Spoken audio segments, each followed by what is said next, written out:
The great secret of life hidden in plain sight, taught by sages, whispered by the wise, and now supported by science is this: your mind is the architect of your destiny.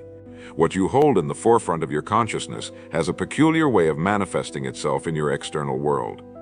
This is not magic, though it may seem so. This is not chance, though many will call it luck. It is law, immutable, invisible, and operating with mathematical precision. The mind, when harnessed and directed, becomes a magnet, pulling into your experience the people, circumstances, ideas, and resources that harmonize with your dominant mental patterns. And the tragedy or the triumph of life depends on whether we choose to use this law consciously or leave it to default programming. You see, most people are victims of their own unattended thoughts. They think carelessly, wish vaguely, and act sporadically, and then wonder why results never appear with certainty. But those who understand the trick, the mental switch, the deliberate alignment, these individuals seem to glide through life. Not because life is easier for them, but because they've learned to think in a way that attracts everything they need. Now let's slow down and take this one step at a time. Imagine your mind as a field, and your thoughts as seeds. Whatever you consistently plant, whether weeds of worry or flowers of faith, will eventually grow and take over the landscape of your life. This idea is not new, it's as old as humanity itself. But like many eternal truths, it has been ignored, misunderstood, or simply never applied. The trick, if there is one, lies not in positive thinking alone, it lies in dominant thinking. You don't get what you casually think about once in a while, you get what you emotionally dwell upon, repeatedly, with clarity and belief. The man who holds poverty in his mind, even while desiring wealth, will find ways to sabotage his own success. Why? Because the subconscious does not respond to wishes, it responds to expectations. And expectations are built through repetition, emotion, and internal visualization. This is why goal setting, affirmations, and visualization work, not as superstition, but as tools to rewire the inner script you're operating from. Let me give you an example.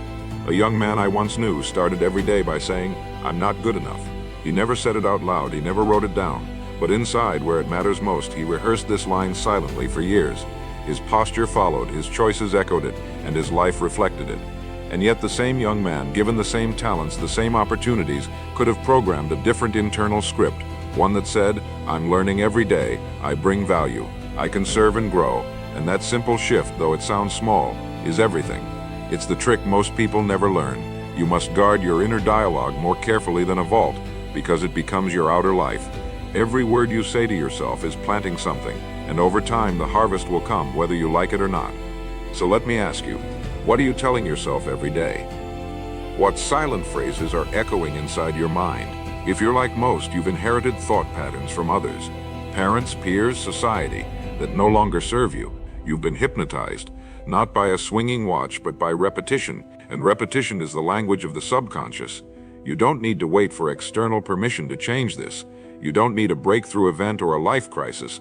You need only to decide right now that your dominant thoughts will be aligned with the life you want, not the one you fear. And here's where the mind trick comes in. Instead of reacting to your environment, you begin to project into it. You become the sender, not the receiver. You impress your vision upon the world and you hold it quietly, faithfully, unshakably, until the world starts to bend around it. It may sound unbelievable until you try it, but the results are undeniable. Take out a notepad. Write down in clear, present tense language exactly what you desire, not what you hope might happen, but what you expect to experience. Say it aloud each morning, read it at night, see it in your mind, speak it with conviction, and most of all, feel it. Emotion is the fuel. Logic opens the gate, but feeling is what drives it deep into the soil of your subconscious. The man who feels successful before the world confirms it is already halfway there. The woman who walks with dignity before the title is given will be offered the role. The mind trick is not deception, it is alignment. You are not pretending, you are rehearsing reality until it becomes automatic, until it becomes real. The world does not give you what you want, it gives you who you are, and who you are is determined by what you believe, repeated daily, backed by action. The mistake people make is trying to do their way into success while thinking like a failure. They work hard, but they carry doubt. They push forward but drag fear behind them like a heavy chain. The truly successful reverse this. They think success, embody confidence, speak clarity, and their actions flow naturally from their belief. The action becomes a confirmation of what they already know inside. They aren't waiting for signs, they are creating them. This is what it means to live from the inside out. to let your mind lead the way. Start now, start today. Don't let this idea remain just an idea. Take 5 minutes and look at your thoughts. Are they aligned with what you truly want, or are they echoes of an old identity? You cannot attract a new life with old thoughts. The law doesn't work that way. The mind responds to clarity, and clarity begins with awareness. What are you feeding your mind? What are you visualizing? What are you rehearsing internally? If you don't know, you're not in control. But the moment you begin to consciously select your thoughts the way a sculptor selects his tools, your world starts to change. Subtly at first, then radically. It always begins inside. We've covered the first piece of the mind trick, becoming aware of your dominant thoughts and deliberately choosing the ones that serve your vision. In the next section, we'll dive deeper into how these thoughts form beliefs and how beliefs create a gravitational field that draws results into your life. But for now, remember this. Your thoughts are building something brick by brick, moment by moment. You are the builder, the architect, and the owner of the finished product, no one else. And the sooner you take full responsibility for this truth, the faster you reclaim the power you were born with. Belief is the architect behind all achievement, and it is formed not through a single moment of insight, but through repeated thoughts stacked consistently over time. Just as a river cuts through rock not by power but by persistence, the beliefs you hold about yourself and your future are carved by the thoughts you return to most often. And here's the critical insight. Belief is not something you wait to feel, it's something you build. Most people believe what they see, but the truth is they see what they believe. That's the trick the world doesn't teach you. If you walk through life expecting little, you'll find reasons to confirm that expectation. If you expect obstacles, you'll attract delays. But if you expect solutions, you'll begin noticing ideas and opportunities that were always there but previously invisible to the untrained eye. The mind is not a camera, it is a projector. It doesn't just record reality, it shapes it. Belief is the lens, and you choose the focus. What you believe determines what you seek. What you seek determines what you see, and what you see over time becomes the foundation of what you receive. Consider this. Two people can walk into the same situation, say a room full of strangers, and one will see opportunity, while the other sees threat. One feels energized, the other intimidated. Why? Same room, same people. The difference is not in the room, it's in the internal script. The first individual believes they belong. They expect connection, interest, maybe even collaboration. Their belief programs their posture, their tone, their willingness to engage. And because of that, they are met with openness. The second individual believes they are out of place. They expect rejection or indifference, and their behavior reflects it. They hesitate, withdraw, and unintentionally communicate distance. The world responds accordingly, and the cycle continues. This is not about fake confidence. It's about becoming deeply aware of the beliefs that run your life, many of which were never chosen, only inherited. And it's about replacing them, patiently and deliberately, with ones that serve your vision. How do you change a belief? You change it the same way it was formed, through repetition, emotion, and exposure to new evidence. Start by identifying the belief that's holding you back. Maybe it's "I'm not worthy," or "I'm always unlucky," or "It's too late for me." Then, challenge it. Ask yourself, is this universally true, or just something I've believed for so long it feels true?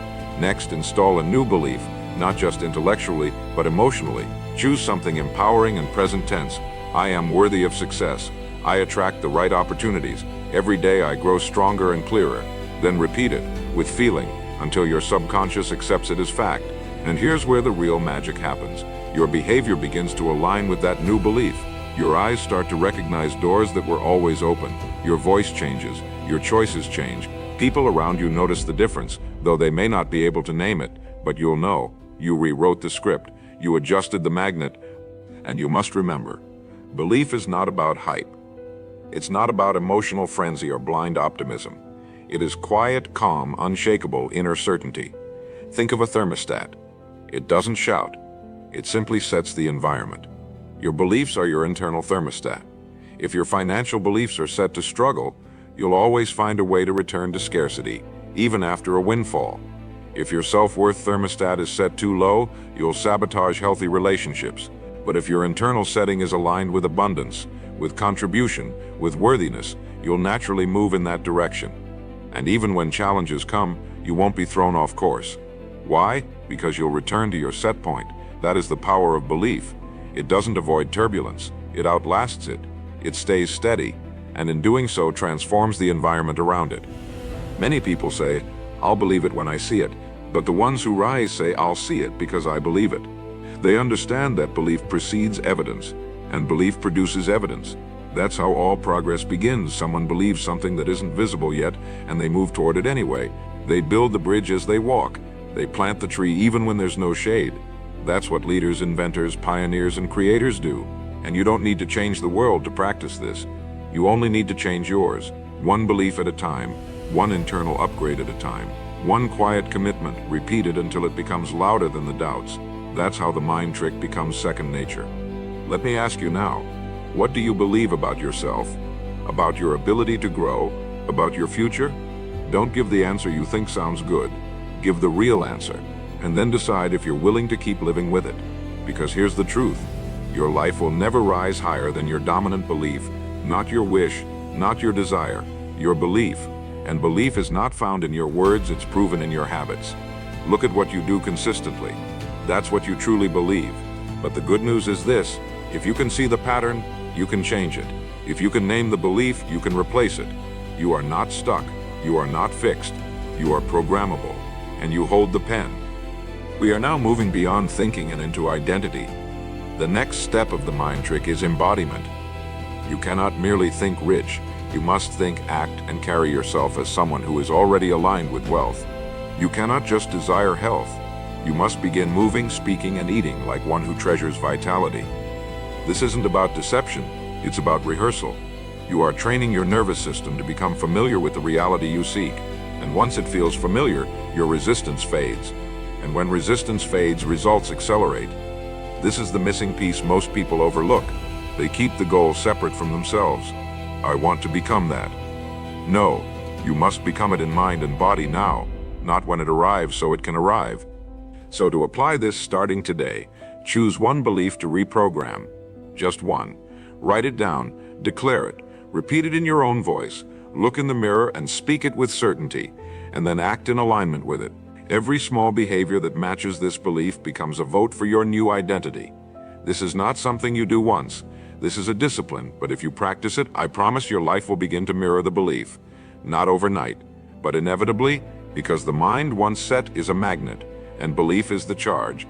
You are not chasing results anymore. You are drawing them in, quietly, consistently, with certainty. In the next part, we'll explore how action becomes the amplifier of belief, how to turn your internal alignment into momentum that creates results in the outer world. But until then, remember this truth: you are not waiting for the world to change. You are changing yourself and the world responds. You are not asking for permission. You are claiming your power. And you are no longer hoping for a better life. You are becoming the kind of person that a better life belongs to. Action is the evidence of belief. It is where thoughts leave the quiet realm of the mind and enter the world of cause and effect. Many people hope, wish, even affirm, and yet their life remains static. Why? Because their behavior does not match their internal vision. Action is alignment in motion. It is the bridge between the inner world you've created and the outer world you desire. If you truly believe something, you will move in accordance with it. And if you do not move, then somewhere inside you do not yet believe. That is not a condemnation. It is an invitation to examine what's truly driving you. Are you acting as a creator or merely waiting as a spectator? The difference is critical, because results are drawn not just to thought, but to thought expressed through disciplined action. It's not enough to visualize abundance. You must step into rooms where abundance is exchanged. It's not enough to say you're a leader. You must begin leading, even if your only follower is yourself, showing up consistently. The universe does not reward identity alone. It rewards identity demonstrated. Let me tell you a story. A man once came to me and said, "I've written my goals down every day for 6 months, but nothing has changed." I asked him, "What actions have you taken?" He paused. "Well, I've been thinking a lot about them." And there it was. Thinking is vital, yes. But thinking without movement is paralysis disguised as progress. You must marry thought with execution. Clarity without courage is just a comfortable daydream. The mind trick, remember, is not about passive magic. It is about programmed certainty, backed by intentional steps.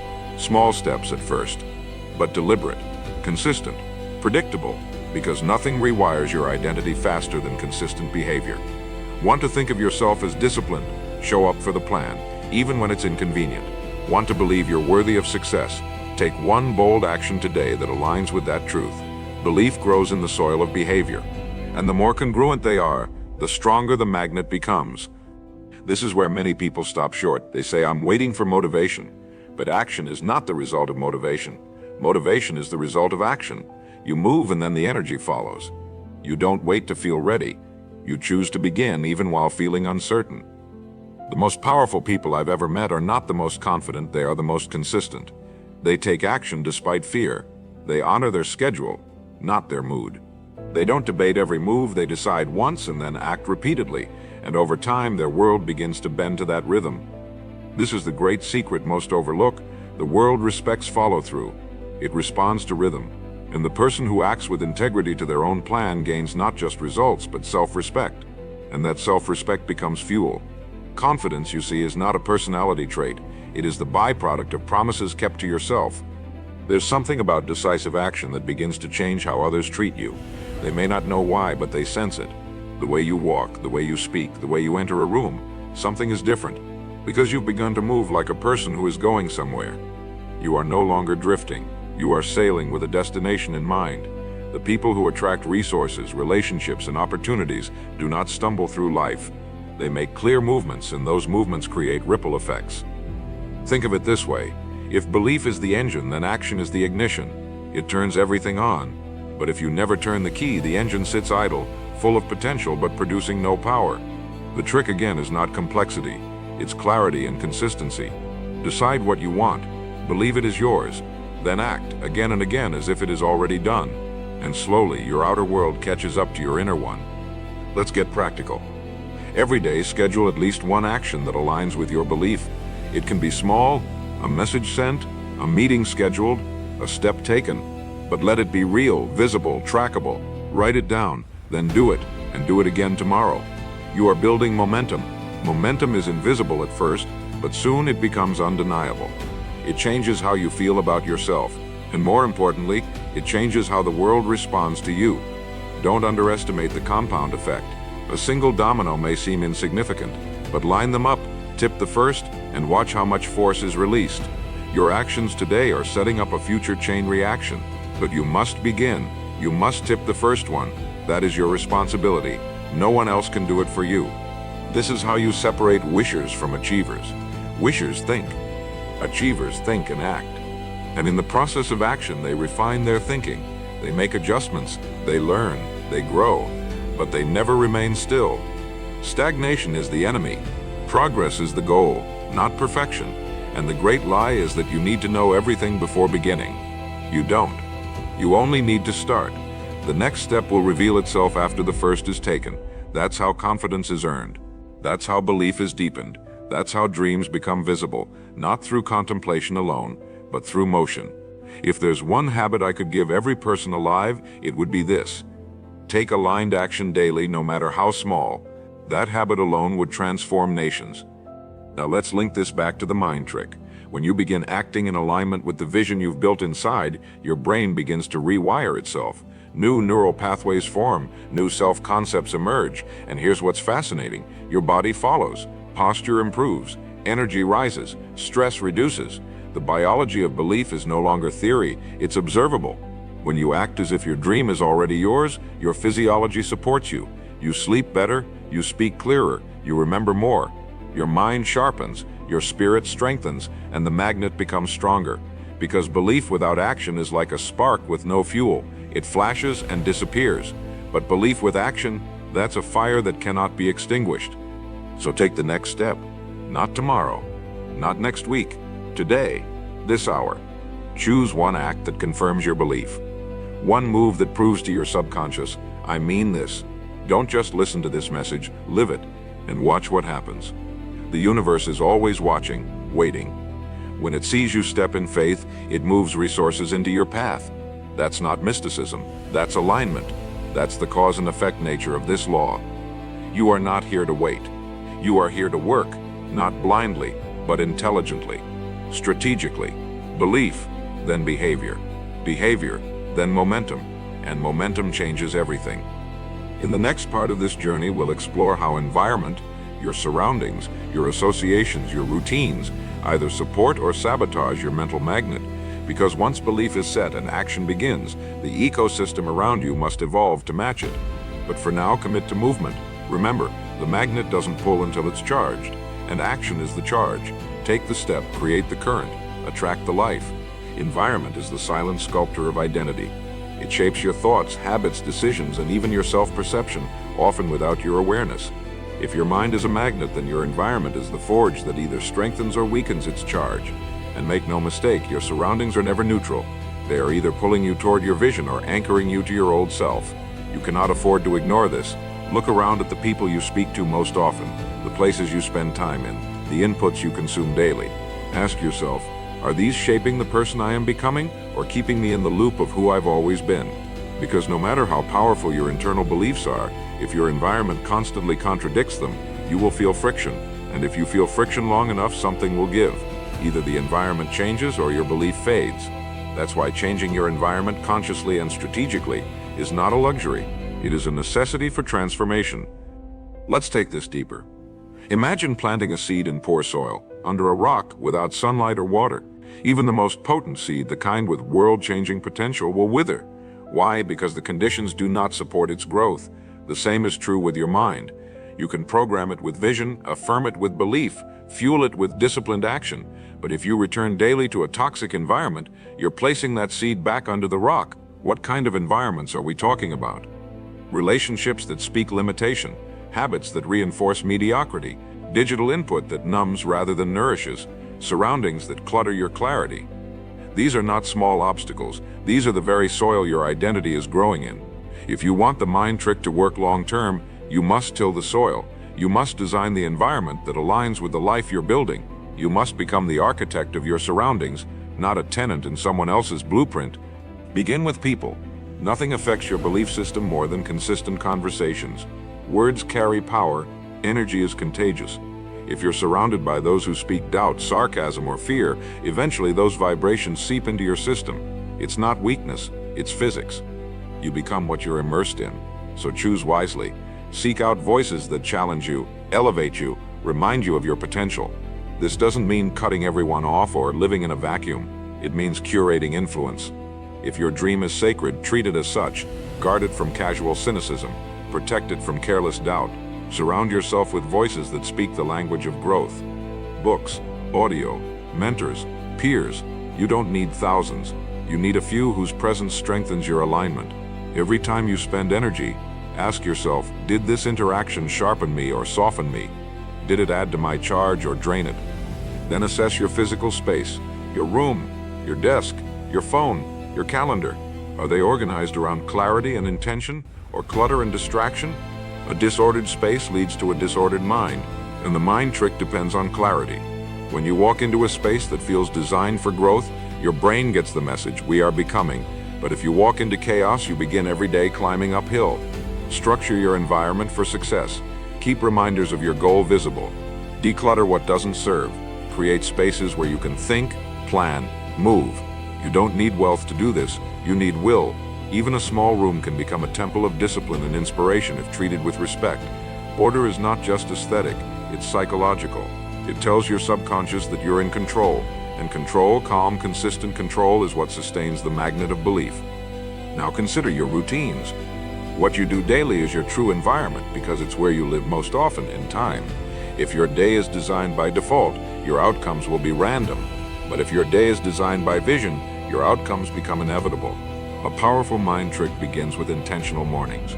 Rise earlier than comfort demands. Begin with silence, reflection, or reading before the world gets loud. Start with your vision, not with other people's agendas. Then plan. Act. Rehearse your beliefs. Move your body. Strengthen your frame. These small routines, repeated with care, build the internal infrastructure for greatness. They shape your identity more than any single event.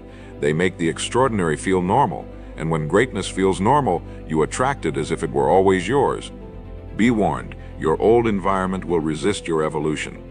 Comfort zones are not passive, they fight back. You'll be tempted to keep one foot in the old world while reaching for the new, but that tension will drain your energy. You must choose, you must commit fully to the new environment that matches your vision. And sometimes that means stepping away from what's familiar, not because it's bad, but because it's no longer aligned. Growth always involves separation, not in anger but in necessity. You cannot bloom in every garden. You must find the soil that welcomes your roots and supports your rise. And when you do, your energy multiplies, your thinking clears, your pace quickens. You begin attracting things that match your environment, not just your imagination. Let me give you a practical challenge. For the next 7 days, conduct an environment audit. Observe the voices you hear, the spaces you move through, the habits you repeat.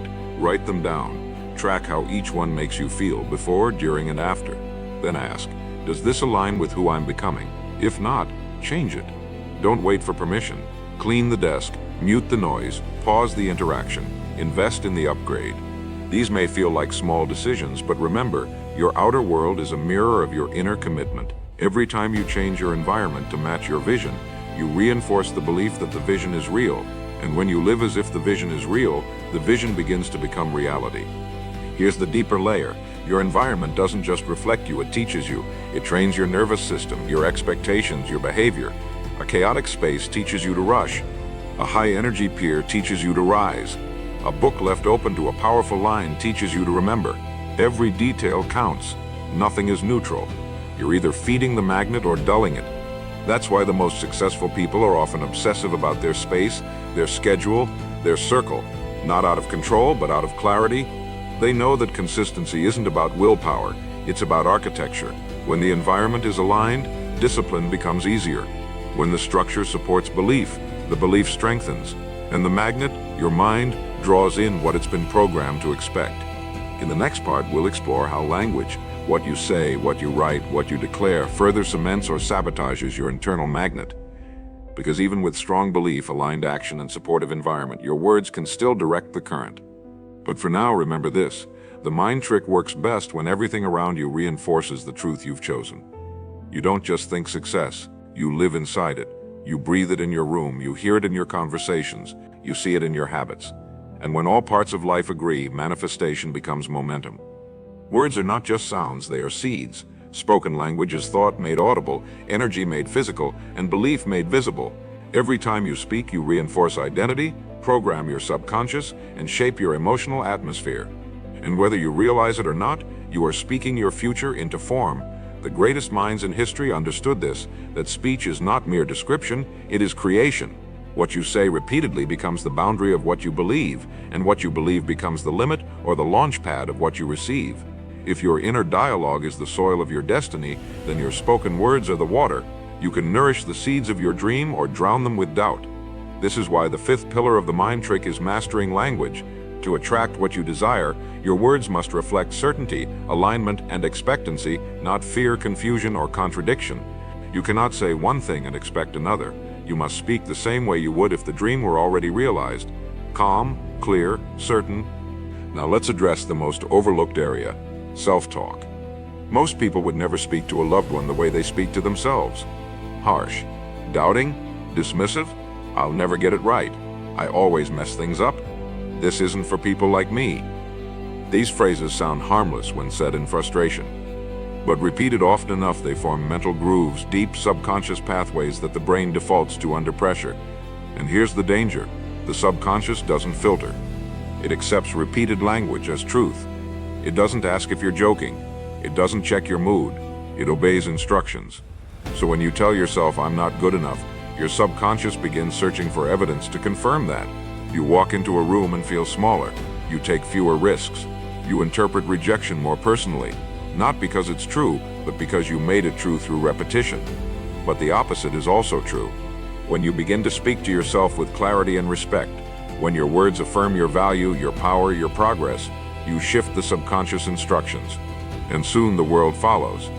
Here's the practical shift. Begin speaking in identity-based declarations. Not I hope I succeed, but I am a person who finishes what I start. Not I'll try to be confident, but I am calm, capable, and ready. These are not affirmations in the shallow sense. These are identity commitments. Spoken daily with emotion and repetition, they override the old script. And just like muscles respond to repetition and resistance, so too does your mental framework. The more you say it, the more real it becomes. You may not feel it at first. That's normal. Speak it anyway. Speak it until it begins to shape your posture, your tone, your decisions. The voice you hear most often is your own. Make sure it's working for you, not against you. Let's now move beyond inner dialogue to outer language. What do you speak about when you're with others? Do you declare vision or rehearse limitation? Do you magnify problems or articulate possibilities? Most people spend their lives talking about what they don't want. I'm tired of being broke. I can't find the right person. Things never work out for me. But the subconscious hears only the dominant message: broke, can't, never. You attract what you emphasize. Speak not of what you lack, speak of what you're creating. Even if it feels awkward at first, speak in alignment. Speak life. Let your words reflect the future you're designing, not the past you're escaping. That shift in language is more than psychological, it's energetic. It changes how you feel and how others feel around you. People respond to the energy behind your words, not just their meaning.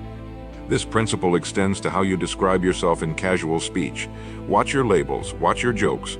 Words like "I'm such a mess," "I'm always late," or "I'm just not good at that" may seem harmless, but they carry weight. Each time you say them, you reinforce an identity, and identities are sticky. If you don't want to keep being that version of yourself, stop speaking as if you are. Replace casual self-deprecation with intentional self-definition. I'm learning to be more organized. I'm improving my timing. I'm developing new skills. These are not just nicer phrases. They are more accurate reflections of someone who is growing. Speak your progress into motion. Let your language show that change is happening, even if it's small, even if it's internal. The mind listens, and the mind responds. Even your questions matter. Weak questions create weak answers. "Why can't I do anything right?" leads to a flood of negative memory and reinforcement.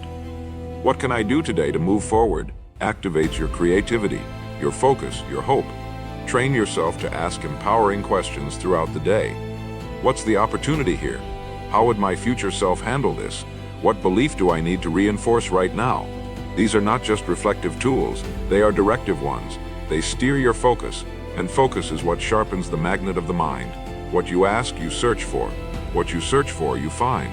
What you find, you believe. And what you believe, you begin to live. Here's your assignment for the next 3 days. Track your language, both spoken and internal. Become aware. No need to change everything at once. Just observe, then each night review your most common phrases. Ask, are these aligned with who I am becoming? If not, rephrase. Write down 3 new phrases that reflect your desired identity. Say them aloud in the morning. Repeat them with emotion. Say them again when doubt creeps in. This is not about lying to yourself, it's about leading yourself, because the words you say today become the life you live tomorrow. Understand this.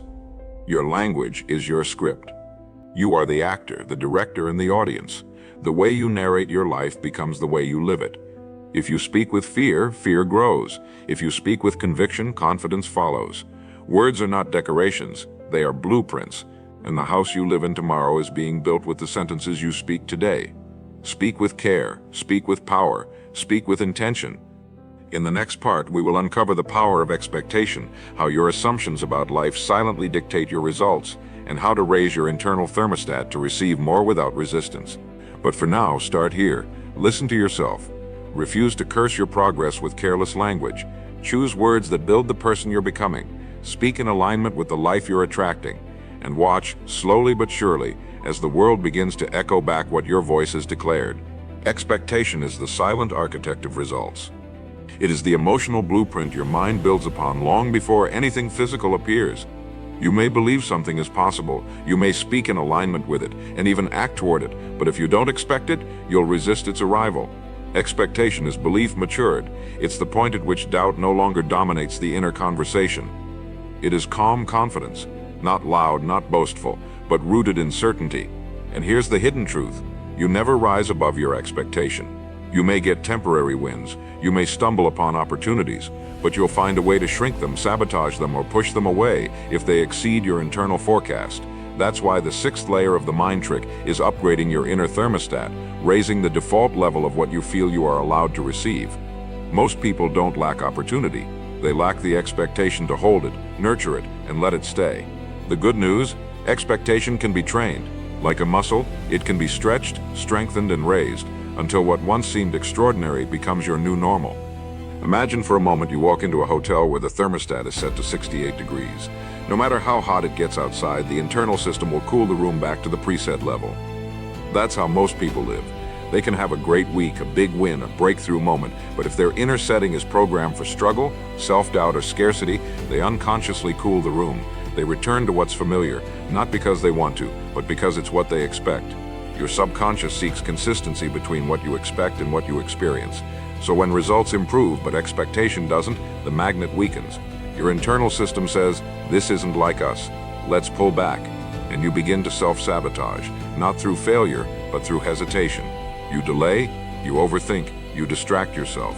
The answer is not more hustle, it's a new setting. Upgrade the internal forecast and the external storm clears. How do you raise your expectations? First, by identifying your ceiling.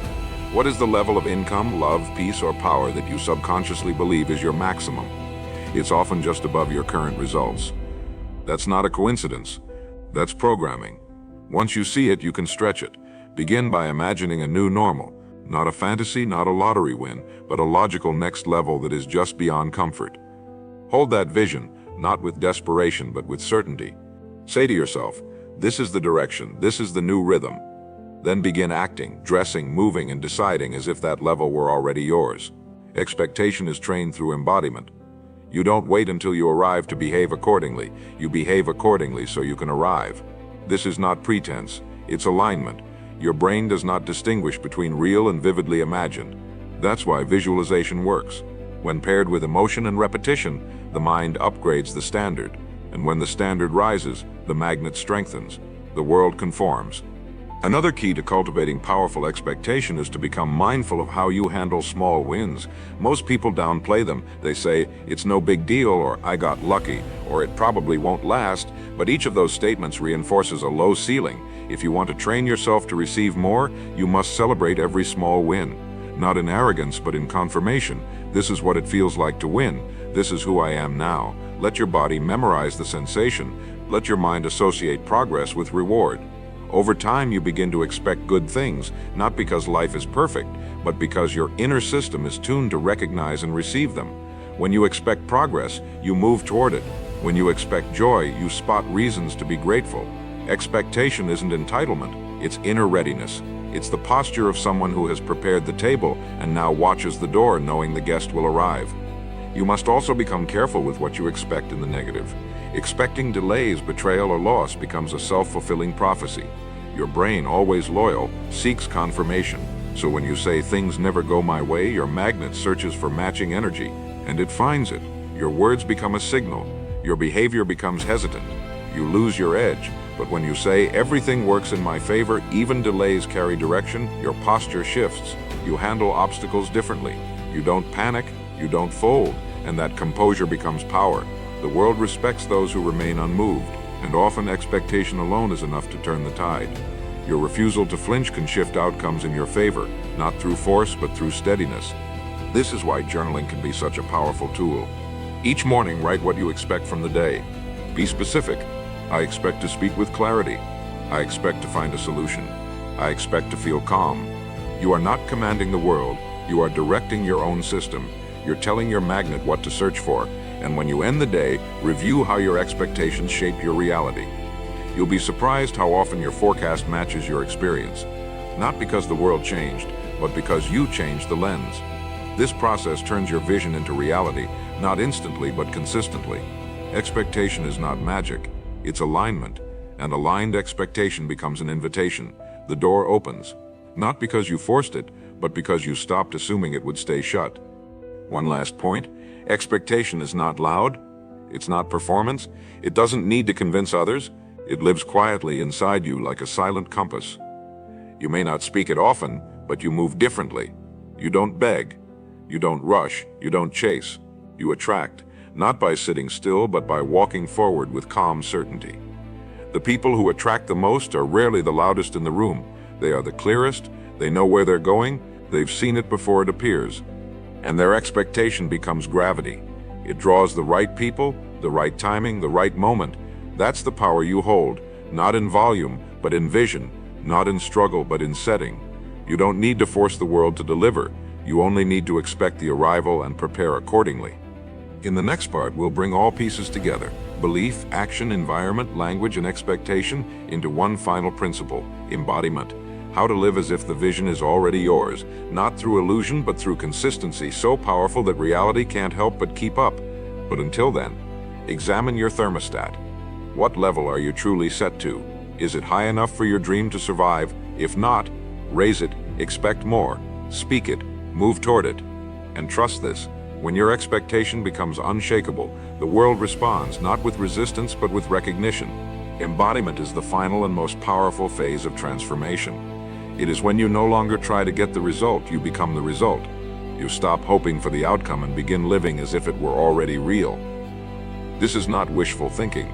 This is disciplined alignment. Embodiment means every part of you, thoughts, language, action, posture, decisions, matches the version of yourself that already possesses the life you seek. And here's what most don't realize: the world doesn't give you what you want. It gives you what you are. Not what you say, not what you dream, what you consistently live. That's why this seventh and final layer of the mind trick is the most essential.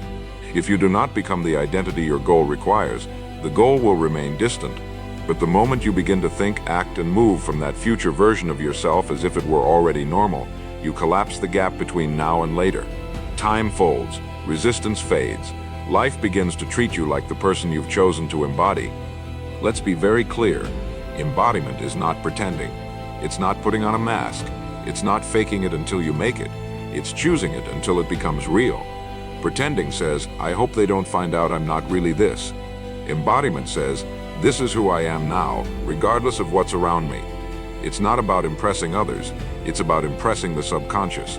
When you consistently behave in alignment with your future identity, your mind accepts it as reality, and the body follows. Your voice deepens, your pace slows, your presence expands. You no longer chase outcomes, you carry them. And this calm certainty creates a ripple effect. People respond to you differently, rooms open for you, circumstances shift, not because you've tricked the universe, but because you've stopped tricking yourself.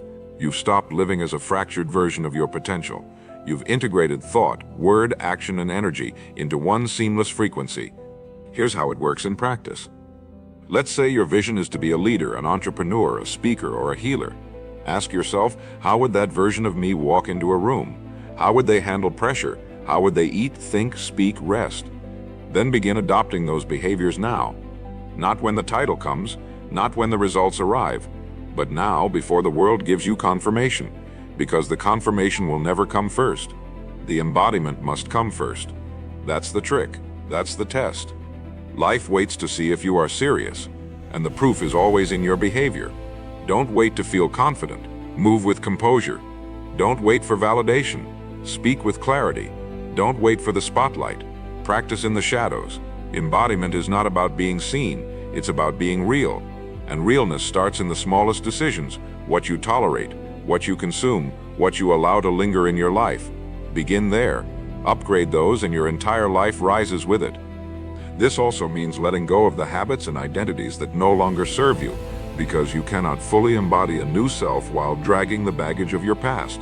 That means releasing guilt, shame, self-doubt, and the low standards that feel comfortable but cost you everything. It means forgiving yourself, not because you're weak, but because you're ready to move on. Embodiment is a rebirth, and every rebirth requires death of old habits, old stories, old excuses. That's why most avoid it. It's not easy, but it's necessary. You cannot play small and live large. You cannot think like a victim and build like a visionary. You must choose, not once but every day, until the choice becomes identity, until the behavior becomes natural, until the life matches the level. That's embodiment, and it's the point where results no longer feel like a surprise. They feel like a reflection. Another key: your standards must rise.